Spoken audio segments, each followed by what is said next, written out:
भक्तांनो, विशेष करून जगभरातील सर्व दत्त भक्तांनो, हातात संधी आहे तोपर्यंत, हातात वेळ आहे तोपर्यंत एकदा तरी श्रींच्या अर्थात श्री स्वामींच्या अक्कलकोटला जाऊन महाराजांचं दर्शन घेऊन या.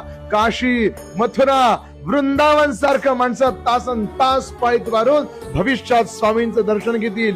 किड्या मुंगींसारखी गर्दी अक्कलकोटात होईल. लक्षात घ्या, ब्रह्मलोक वैकुंठ कैलास याहून श्रेष्ठता अक्कलकोटास. कारण तेथे होता निवास एका थोर महात्म्याचा. देवांहुनी फक्त थोर, भक्तांचा होतो देव चाकर. याचे दाखले स्वामींनी आजवर अनेकांशी दिलेसी. भक्तवत्सल भक्ताभिमानी स्वामींचं दर्शन हातात संधी आहे, वेळ आहे तोपर्यंत नक्की घेऊन या.